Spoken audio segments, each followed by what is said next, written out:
Guys, ভাগ্য খারাপ থাকলে কি না হয়।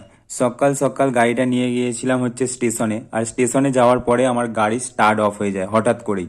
তো এই প্রবলেমটা আমার 3-4 দিন থেকে হচ্ছে, কিন্তু গাড়ি অফ করে আবার অন করে যখন স্টার্ট করছিলাম স্টার্ট হয়ে যাচ্ছিল। আজকে কিছুতেই মানে স্টার্ট হচ্ছিল না গাড়িটা।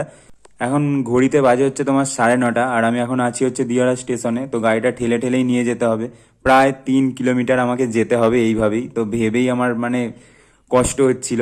তো যা হোক করে একটুখানি ঠেলে নিয়ে যাওয়ার পর আমি জয়ন্তকে ফোন করলাম, ও এসেছিল। যেহেতু আমায় একা যেতে হবে তাই জন্য ওকেও নিয়ে যাচ্ছিলাম। আর যাওয়ার পথে দেখো এখানে আমরা তারকেশ্বর রোডের কাছে চলে এসেছি।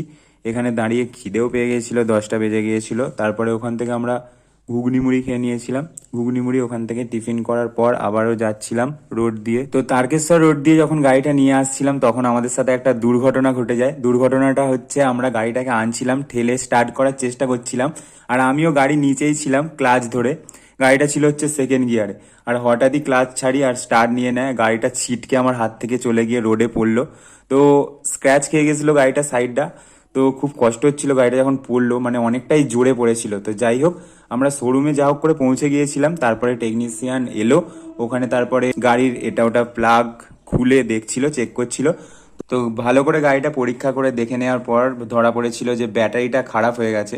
তো ব্যাটারিটা অনেক দিনই হয়ে গেল, মানে আমার গাড়ি কেনা থেকে কোম্পানির ব্যাটারি, যার জন্য পাল্টে নিতে বলছিল, কিন্তু সেই মুহূর্তে আমি আর পাল্টাইনি। তো তখনকারের মতো গাড়িটা ঠিক হয়ে গেছে। তো যা হোক করে ওইভাবেই গাড়িটা নিয়ে চলে এসেছিলাম, আর যে সিম্বলটার জন্য গিয়েছিলাম সিম্বলটা উঠে গিয়েছিল।